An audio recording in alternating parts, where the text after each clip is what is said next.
Voici maintenant la suite de nos variables, toujours en C. Et cette fois-ci, on va introduire une notion de pointeur. Donc, je vous l'ai déjà dit dans d'autres vidéos, je le répète, les pointeurs, c'est probablement ce qu'il y a de plus difficile en C. C'est vraiment quelque chose que la plupart des gens ont beaucoup de difficulté à comprendre.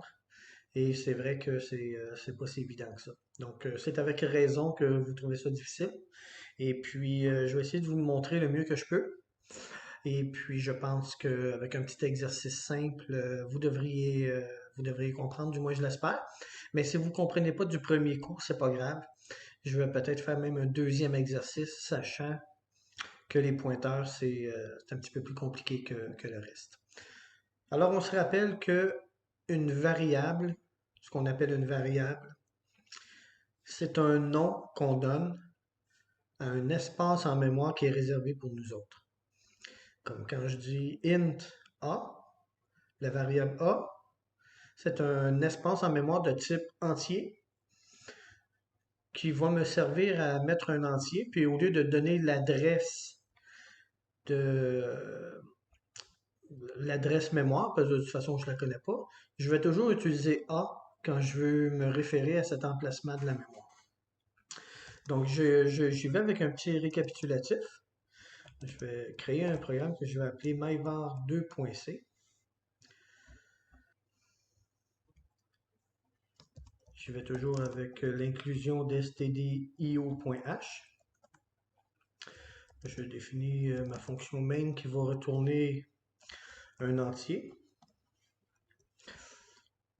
En fait, dans mon exemple précédent, je ne retournais pas vraiment d'entier, mais bon, le compilateur retourne 0 par défaut dans ce temps-là. Mais cette fois-ci, je vais le retourner proprement. Donc, c'est le squelette minimum que devrait ressembler un programme en C, d'inclure stdio.h, d'avoir une fonction main qui ne tient pas compte d'aucun paramètre qu'on lui passe. On regardera un peu plus tard comment passer des paramètres à une fonction et comment regarder son code de retour. Et puis voilà, je retourne 0 dans le cas qui nous concerne. Vous remarquez que je peux créer une variable ici et je peux créer des variables ici.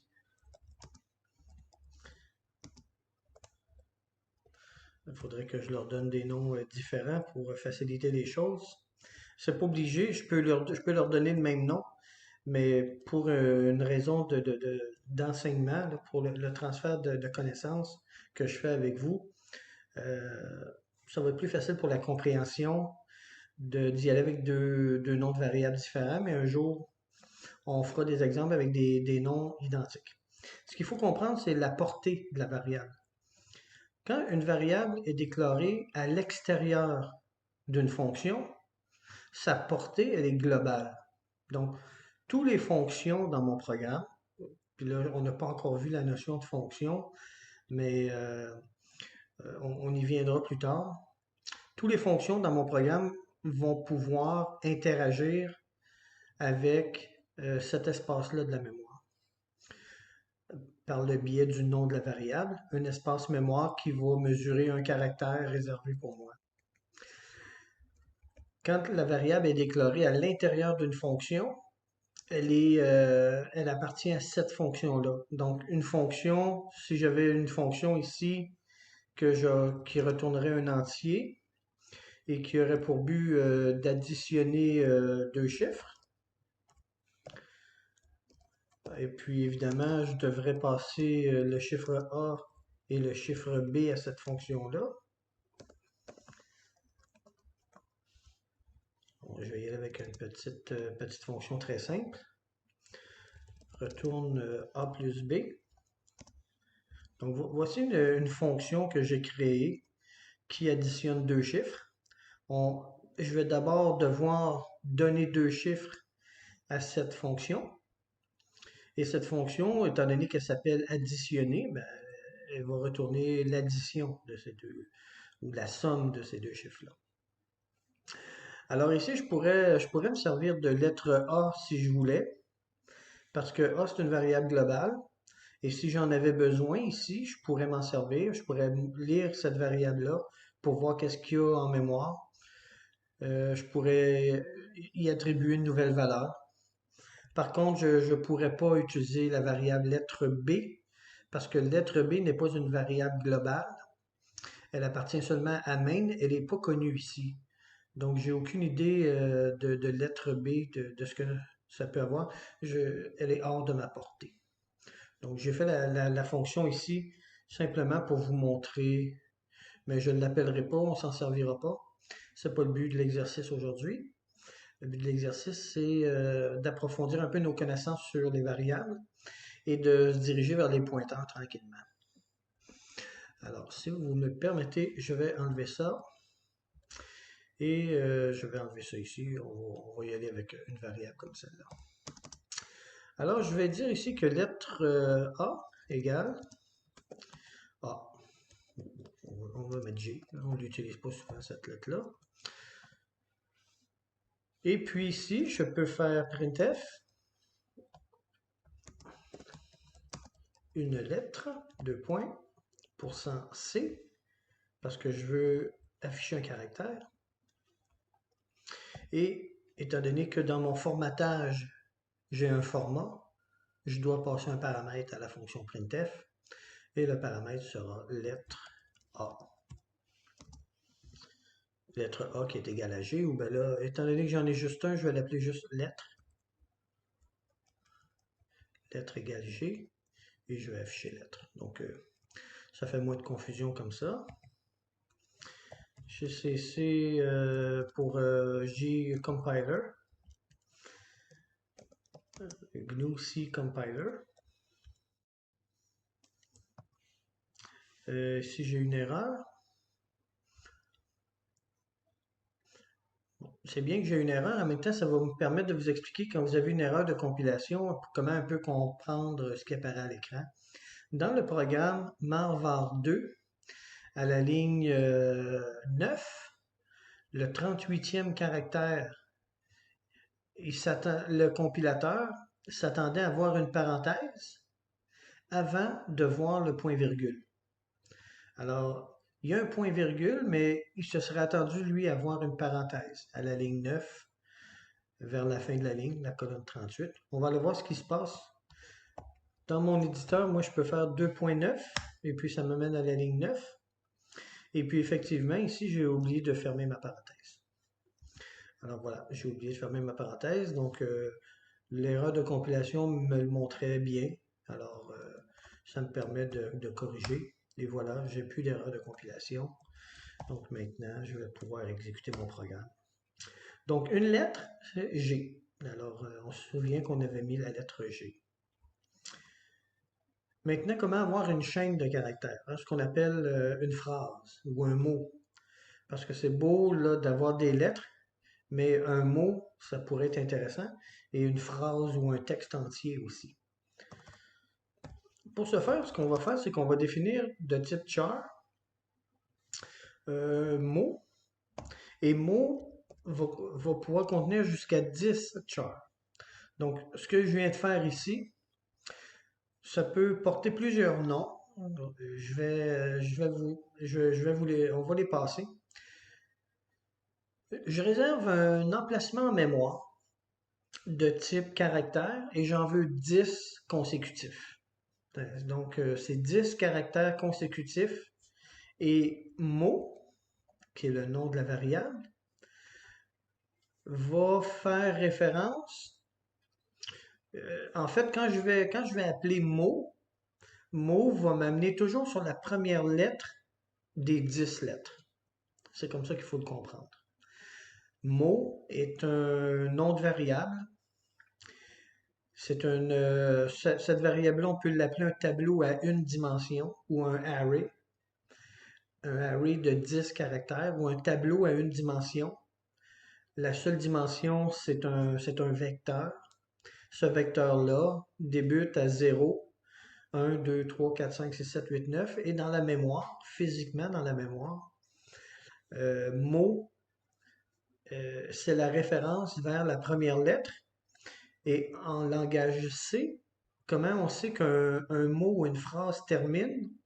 C'est qu'à la fin, il y a un caractère nul. Ce qui veut dire que si je définis un mot avec le chiffre 10, je vais être limité à y emmagasiner un mot de 9 lettres plus le caractère de fin de chaîne. Le caractère de fin de chaîne occupe aussi un octet en mémoire. Il va occuper la place d'un caractère. Alors, ça vous limite à 9, un mot de 9 lettres. Alors ici, il y a différentes façons. Je vais y aller avec une façon un peu compliquée. Je vais dire que mot à l'emplacement 0 égale A.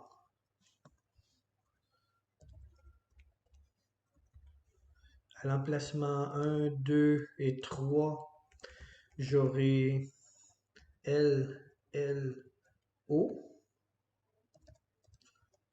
Et à l'emplacement numéro 4, j'aurai 0. Ici, notez que ce n'est pas le caractère 0, mais bien le chiffre 0. Vous pourriez aussi l'écrire backslash 0.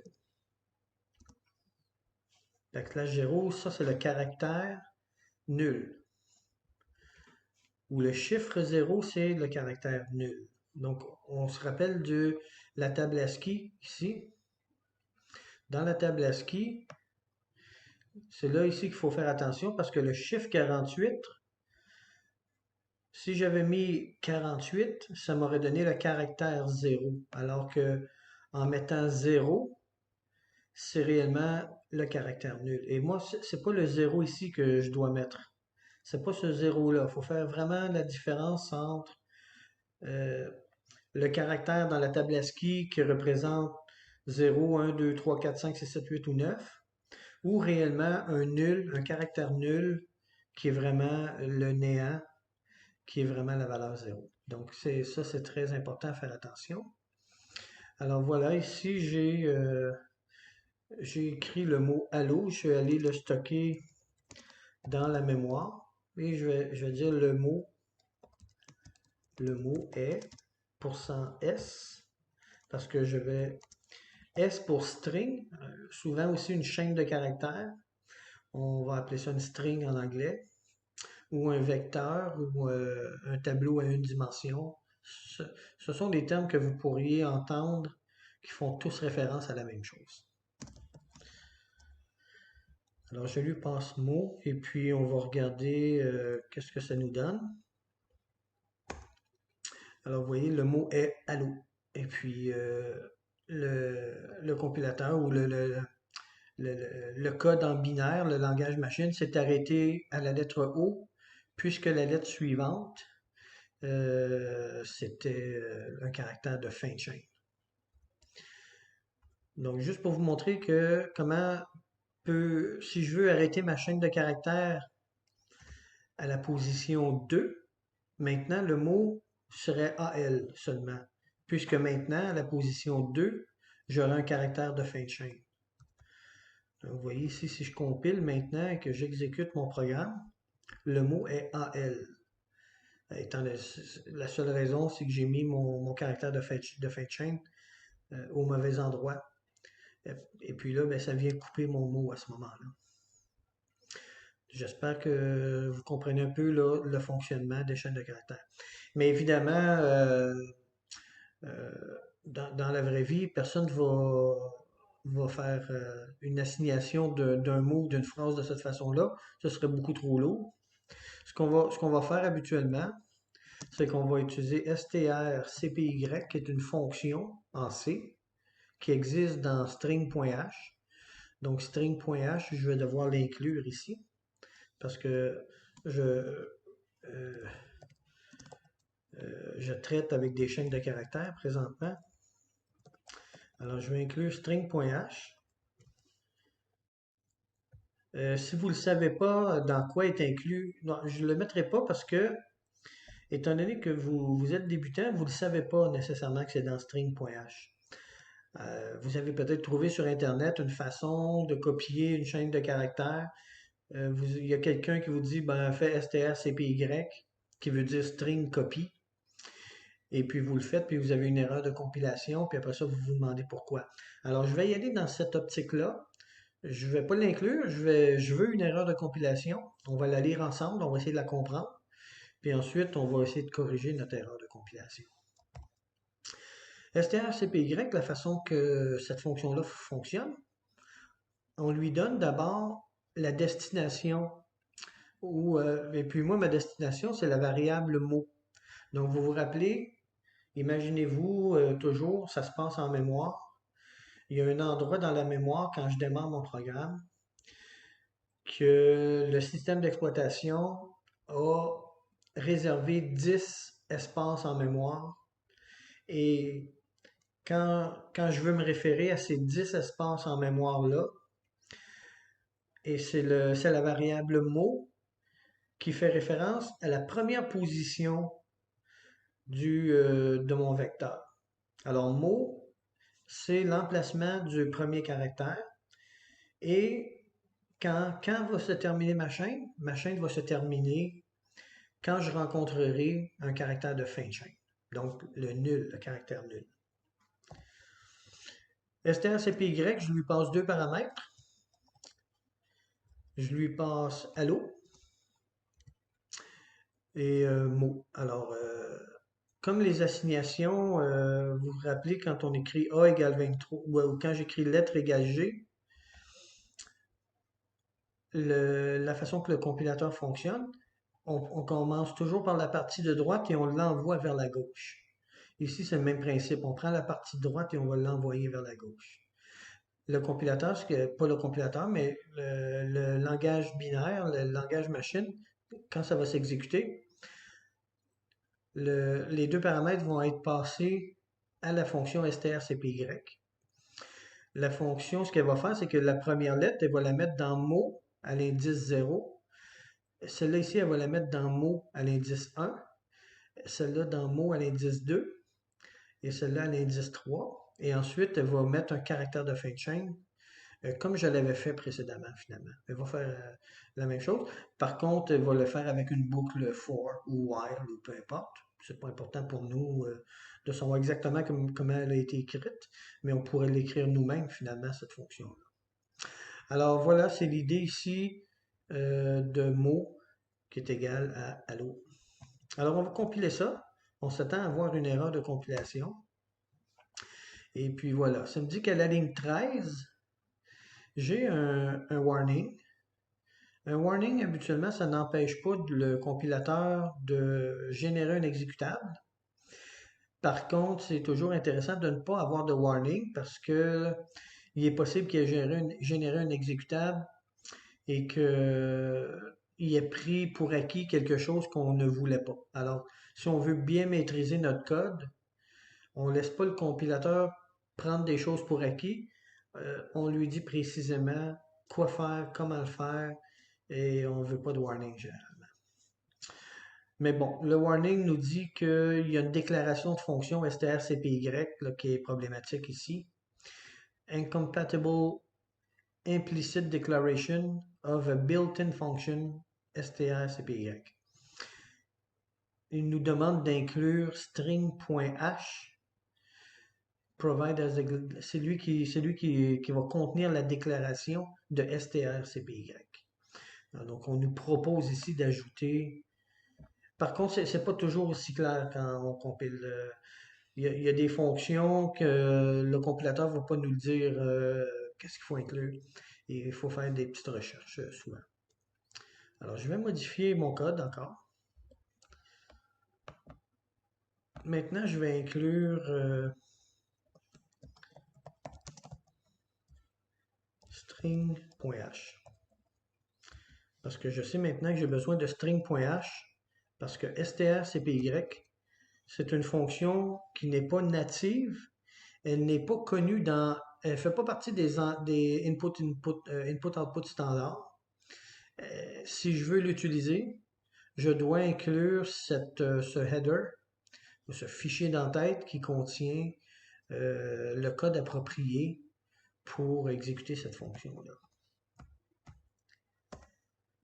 Donc voilà, maintenant mon programme compile bien.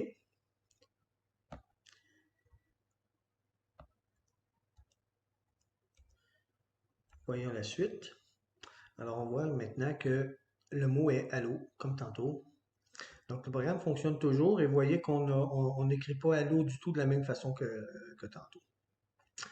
Qu'est-ce qui arrive si je mets plus que 10 caractères? J'en ai réservé 10, mais je décide d'écrire Bonjour le monde, qui fait 1, 2, 3, 4, 5, 6, 7, 8, 9, 10, 11, 12, 13, 14, 15, 16, plus mon caractère de fin de chaîne, ça fait 17 caractères. Alors, je compile ça ici. On me donne un warning. Je m'apprête à écrire 17 bytes dans une région où la grosseur est de 10. Il va y avoir débordement à ce moment-là.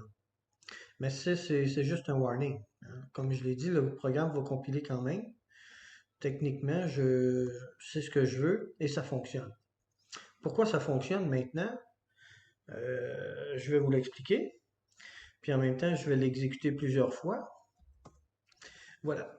Pourquoi ça fonctionne? C'est parce que on réserve, on dit au système d'exploitation, quand on démarre notre programme, quand on le lance en mémoire, on dit réserve-moi 10 espaces en mémoire, et puis là, on s'en va écrire, et on en écrit 17. Ce qui arrive, c'est que les 7 prochains caractères, on va empiéter sur de la mémoire qui n'est pas réservée à nous. Et puis, si jamais la mémoire est réservée pour notre programme, mais que ça dérange, il n'y avait rien de toute façon à cet endroit-là, ça va fonctionner. Par contre, si jamais cette mémoire-là, elle ne nous appartient pas et qu'elle appartient à un autre programme, malheureusement, on va avoir une violation de mémoire. Et puis, souvent, ce qu'on va voir à l'écran comme message d'erreur, c'est segmentation fault. Alors, la mémoire fonctionne par segment. Là, on est chanceux parce que nos 7 caractères de trop n'empiètent pas sur le prochain segment de mémoire. Donc oui, il empiète sur de la mémoire qui ne lui appartient pas, mais on est chanceux cette fois-ci, on n'a pas empiété chez le voisin, alors ça n'a pas dérangé, mais on a du code qui est hasardeux. C'est du code qui un jour, il ne fonctionnera pas et on va se demander pourquoi. Parce que ce jour-là, le système d'exploitation va nous avoir mis ailleurs en mémoire et ça va se donner que cette fois-ci, le fait de déborder, on touche à de la mémoire qui ne nous appartient pas et là, le kernel va nous dire tu es en train de jouer dans un segment mémoire qui n'est pas le tien. Je te tue, c'est le terme utilisé en Linux, là, kill. Le process va être killé, va recevoir le signal kill. Et puis, il va débarquer de la mémoire avec un message d'erreur segmentation fault. Et c'est ce qui risque de vous arriver. Je vais y aller avec une phrase un peu plus longue, juste pour voir si je pourrais pas générer le segmentation fault. Donc, si je vais avec une phrase qui est beaucoup plus longue, j'ai plus de chances d'empiéter sur de la mémoire qui ne m'appartient pas. Alors non, je suis encore chanceux. Donc, faudrait voir combien de fois on peut exécuter ça ici, mais un jour, vous allez vous faire avoir. Donc, prenez toujours soin de bien réserver votre mémoire pour pas vous retrouver avec des erreurs dans lesquelles vous empiétez sur des segments de mémoire qui vous appartiennent pas. Alors voilà la raison de rester à l'intérieur des 10 caractères qu'on a réservés. Sinon, ben, réservez plus de mémoire, tout simplement. Si vous pensez mettre des chaînes de caractères qui vont être plus longues, il n'y a rien qui vous empêche de mettre 1000 ou 100 000. Il n'y a pas de... La limite, c'est la mémoire. Là, où il y a d'autres limites, là, on va pas rentrer là, mais vous pouvez mettre des très grands chiffres. Alors, on va compiler, s'assurer qu'on n'a plus d'erreur de compilation. Donc, maintenant qu'on n'a plus d'erreur de compilation, maintenant, je suis beaucoup plus tranquille. Je sais que mon code ne sera pas hasardeux. Il fonctionne là, pas parce que je suis chanceux, il fonctionne parce que je programme bien. Alors qu'ici, mon code fonctionnait parce que j'étais chanceux. Parce que la journée où je ne serai pas chanceux, mon code ne fonctionnera pas. Et on ne s'attend pas sur le marché du travail à ce qu'un programmeur fonctionne avec la chance. Le programmeur doit savoir ce qu'il fait et réserver les bonnes quantités de mémoire. Voyons les pointeurs maintenant. Un pointeur, c'est quoi? Avant d'aller au pointeur, ou ben, bref, ça va être ma façon de vous y amener, c'est là qu'on s'en va. J'aimerais savoir à quel endroit mon fameux mot, parce que je le dis depuis tantôt, mot, c'est le nom d'une variable, il fait référence à la première lettre du contenu que je vais y mettre. Et à partir de cette lettre-là, je serai capable ensuite de retracer tout mon mot jusqu'à ce que je rencontre un caractère de fin de chaîne, qui est le caractère nul. Mais quel est ce fameux emplacement en mémoire où se trouve justement le mot en question? Et ça, c'est possible de le savoir. Je peux dire l'adresse de mot est, et puis je peux mettre %P. %P, c'est un pointeur. Affiche-moi un pointeur. Et maintenant, plutôt que de passer mot comme variable, parce que mot, c'est pas un pointeur, c'est le nom d'une variable qui se trouve à pointer quelque part en mémoire, mais on ne peut pas la qualifier de pointeur à ce moment-ci. Quoi qu'un array de caractères, c'est un pointeur de caractères, mais la façon que je l'ai défini ici, je l'utilise comme une variable.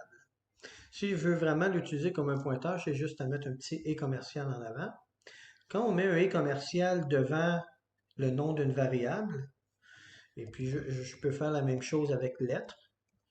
L'adresse de mot, c'est ça, et l'adresse de lettres, mais que je vais le mettre après. Je vais mettre des petites séparations, comme j'aime bien faire à l'occasion pour s'y retrouver quand on affiche.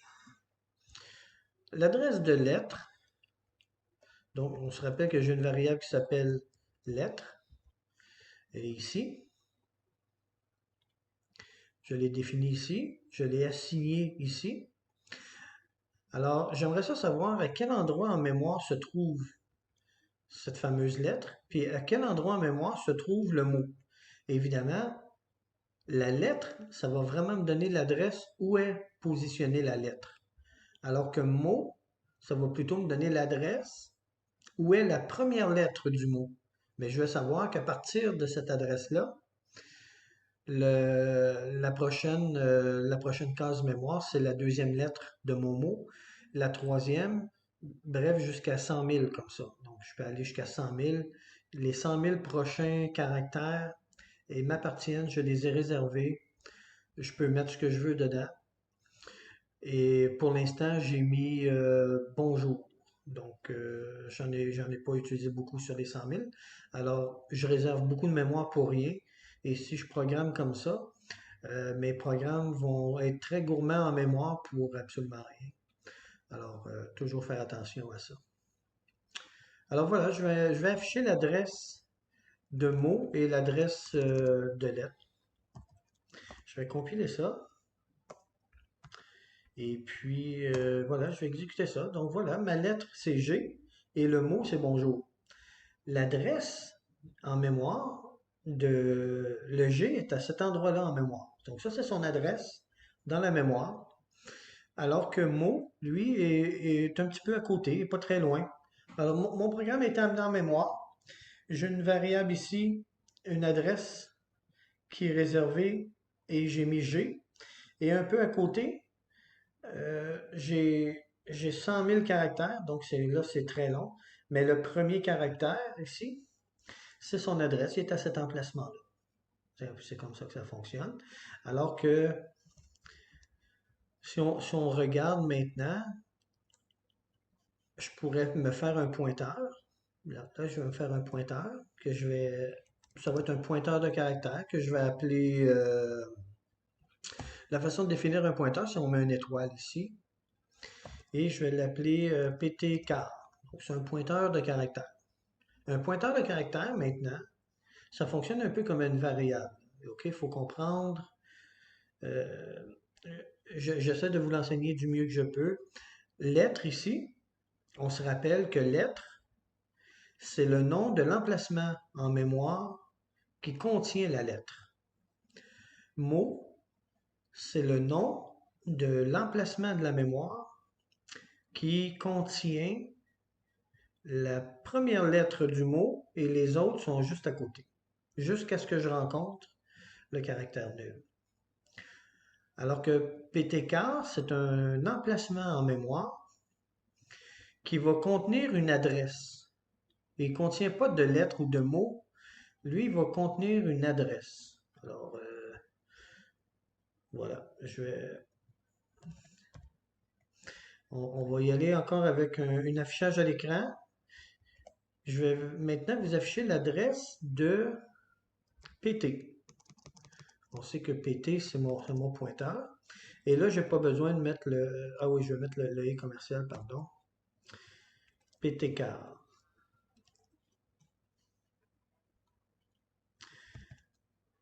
On va regarder un peu de quoi ça a l'air. J'ai juste défini un pointeur.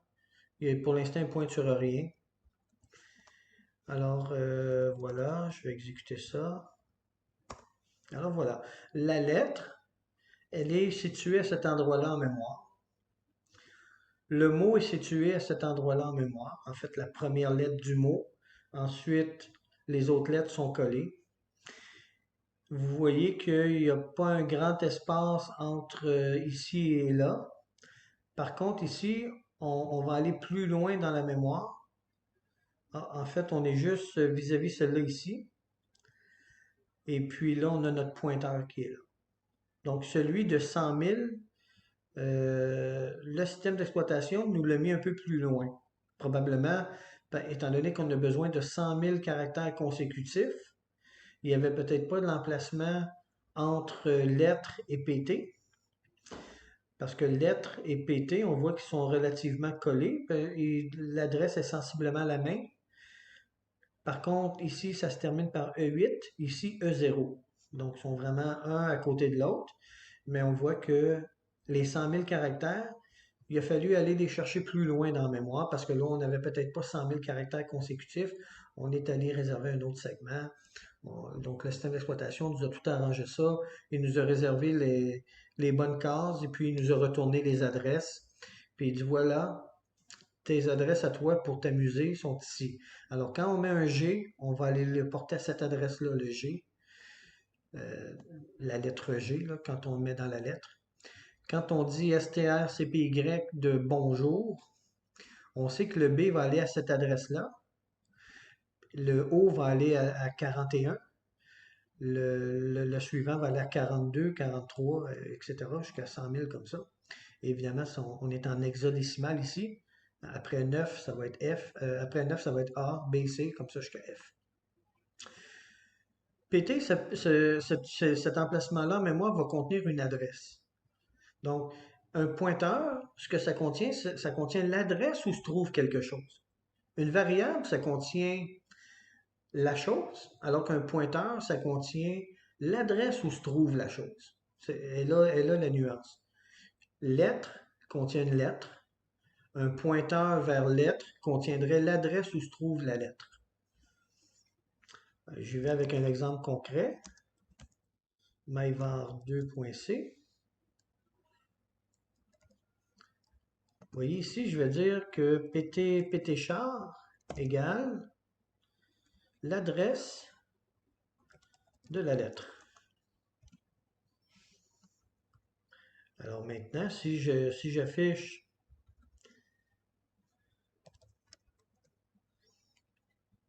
ici, j'affiche ptchar, comme tantôt l'adresse où est char, mais ici, je vais plutôt à l'emplacement mémoire où j'ai ptchar, quelle est l'adresse qui est à cet emplacement mémoire-là? Je ne veux pas l'adresse de ptchar. Je veux l'adresse qui est stockée à l'emplacement. Comme ici, je veux pas l'adresse de la lettre, je veux la lettre. Je veux pas l'adresse du mot, je veux le mot. Ici, je veux l'adresse, mais ici, je veux pas l'adresse de PTchar, je veux l'adresse sur laquelle lui pointe. Alors ça, si c'est l'adresse de PT, alors qu'ici, c'est l'adresse contenue dans PT, dans mon pointeur. Alors, voyez un peu à quoi ça peut représenter. PTchar lettre, OK. Donc ici, je vous explique un peu. Undeclared first use of function. PTchar, je l'ai mal écrit. Voilà mon erreur. C'est PTchar que je l'ai appelé. PTchar. PT souligné CAR. Réessayons ça pour voir si c'est mieux. Ouais, c'est mieux. Alors voilà. Donc, vous voyez que l'adresse de lettre, c'est... Je sais que ma lettre est à cette adresse-là en mémoire. Mon pointeur, je sais qu'il est à cette adresse-là et il contient l'adresse où se trouve ma lettre, justement. Vous voyez que maintenant, à cette adresse-là en mémoire, j'ai l'adresse où se trouve la lettre. C'est comme ça qu'il faut le lire. Ici, c'est l'adresse où se trouve la lettre G, alors que ça, c'est l'adresse où je vais stocker l'adresse où se trouve la lettre G. J'espère que c'est plus clair et si c'est pas facile à comprendre, je vous l'accorde. C'est pas toujours très simple. Alors ici, maintenant, on va faire d'autres petits pointillés. Je vais afficher ici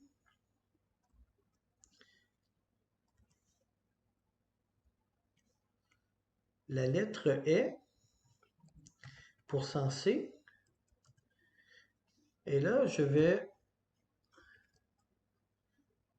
étoile PTchar. Étoile PTchar, plutôt, là, vous voyez que je ne mets pas un E commercial ni rien. Quand je mets le E commercial, ça veut dire que je veux l'adresse que cette variable-là représente. Quand je mets rien, je veux le contenu de ce qu'il y a à cette adresse-là. Mais quand je mets l'étoile, je veux savoir qu'est-ce qui est pointé par le contenu de ce qui est à cette adresse-là. Donc, on va compiler ça maintenant. On n'a pas d'erreur de compilation, ça va bien. Alors, je vois ici que la lettre est G. Donc, j'ai mis la lettre G à cet endroit-là. J'ai défini un pointeur. Le pointeur, quand j'ai démarré le programme, le système d'exploitation m'a réservé un endroit en mémoire où je pourrais stocker une adresse tantôt. Et l'endroit en mémoire que j'ai appelé PTchar, elle est à cette adresse-là. L'adresse que j'ai choisi d'y mettre, c'est l'adresse de ma lettre. Alors, je sais que PT contient l'adresse où se trouve la lettre. Alors, quand je veux utiliser ce qui est pointé par PTchar, ça va m'amener sur la lettre que je voulais. C'est ce qu'on appelle un pointeur. Ce n'est pas une variable qui contient une valeur. C'est une variable qui contient l'adresse où se trouve la valeur. C'est bien important de le comprendre parce que c'est tout, c'est ça un pointeur. C'est plutôt que d'avoir des variables qui contiennent des valeurs, on a des variables qui contiennent des adresses, les adresses où sont nos valeurs. Alors, vous voyez, je vais utiliser le même pointeur de caractère.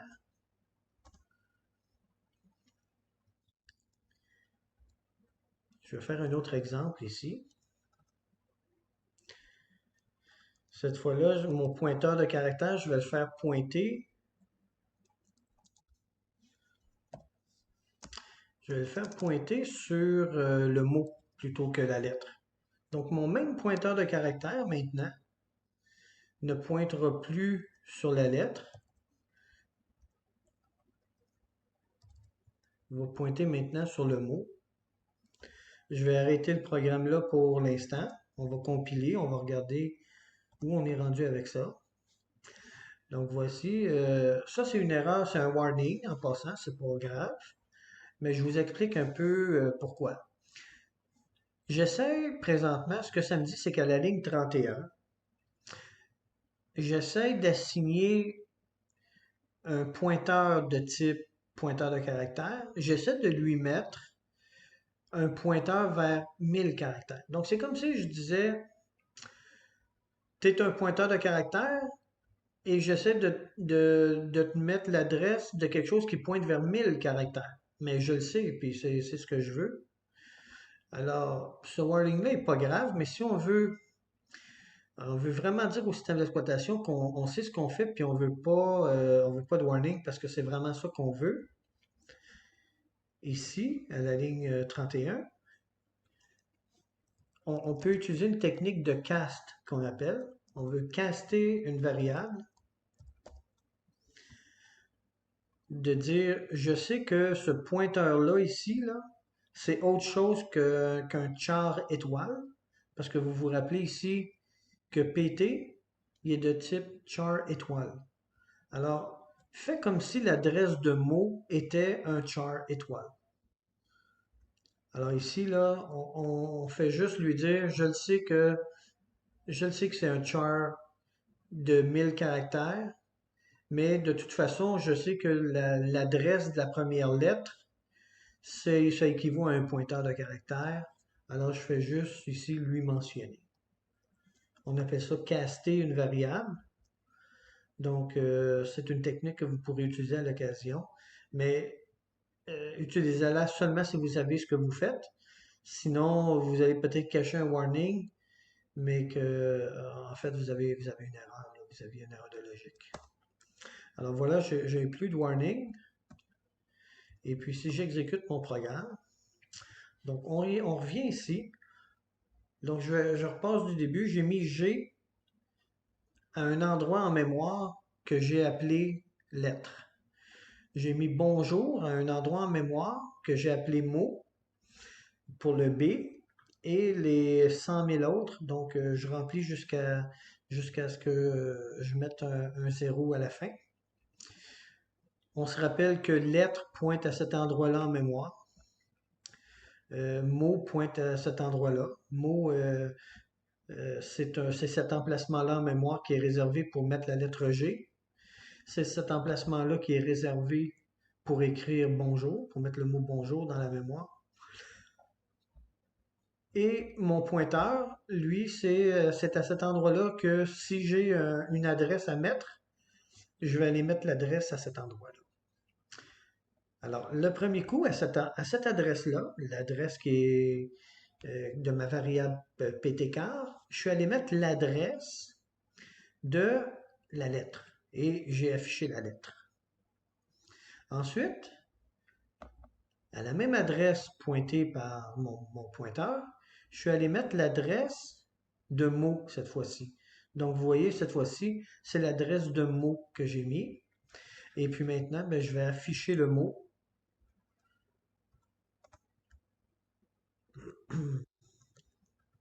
Ici, je vais enlever mon pointillé, je vais le mettre ici. Je trouve que ça serait mieux. Alors ici, je peux après dire, donc mon pointeur pointe vers,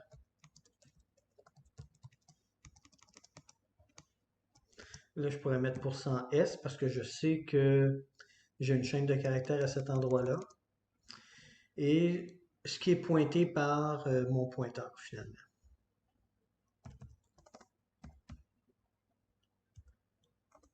Là, je compile. Donc, vous voyez ici, j'ai une autre erreur.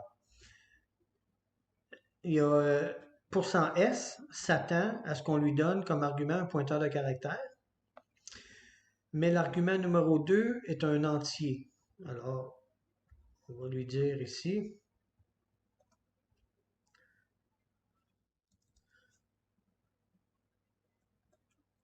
pointeur.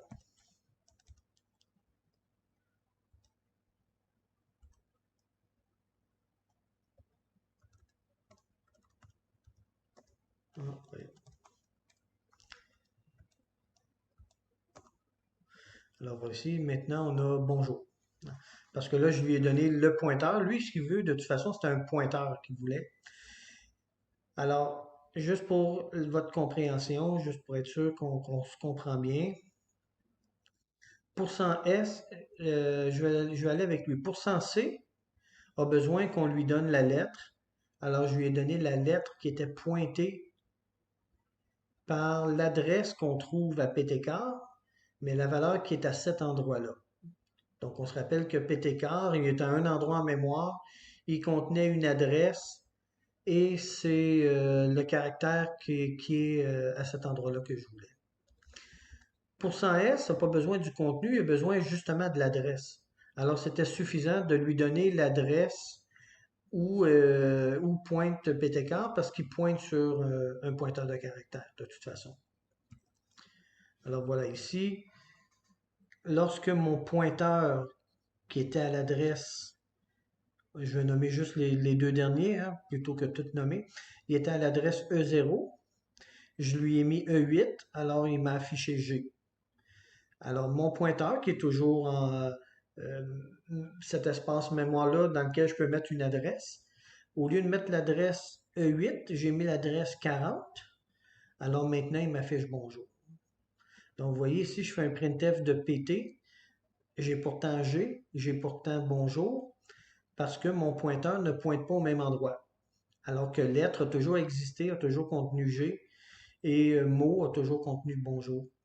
Donc, ces variables-là n'ont jamais changé. C'est mon pointeur. À un moment donné, il pointait sur lettre, mais à un autre moment donné, il pointait sur cet endroit-là.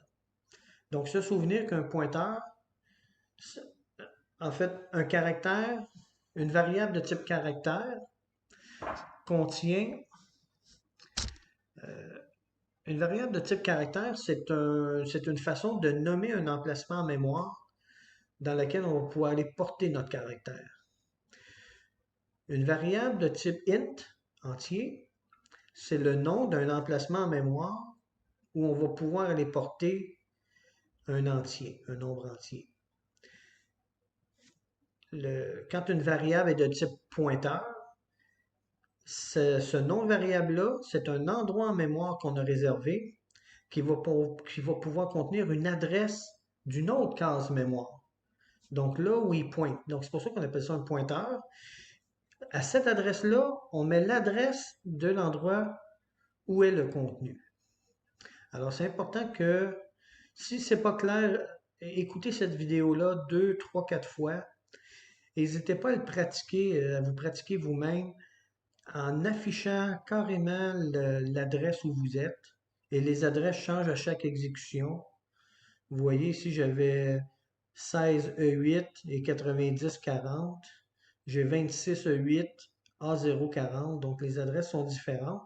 Étant donné que je suis sur un ordinateur sur lequel il ne se passe pas grand-chose, les changements sont anodins. Mais si j'étais sur un serveur d'une entreprise dans lequel il se lance plein de programmes régulièrement, des petits, des gros, ça pourrait varier un peu plus. Faites attention aussi, si vous réservez 10 emplacements en mémoire, n'allez pas écrire 18 caractères là-dedans. Tôt ou tard, même si votre programme fonctionne, tôt ou tard, vous allez avoir des problèmes de segmentation fault et vous allez vous demander pourquoi. Alors, réservez un petit peu plus de mémoire si vous n'êtes pas certain, mais réservez-en plus que pas assez, ça c'est important. Donc, je ferai un deuxième exercice avec les pointeurs un peu plus tard. Donc, c'est assez pour l'instant.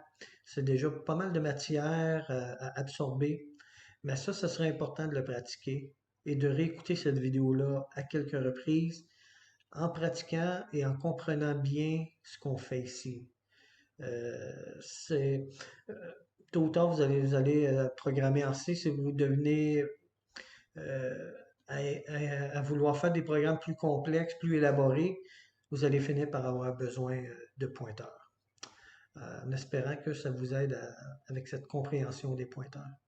Je vais vous laisser avec le code à l'écran, si jamais ça pouvait vous aider. Donc, n'hésitez pas à retranscrire ce code-là, le lire, essayer de le comprendre, de l'expérimenter et bon exercice.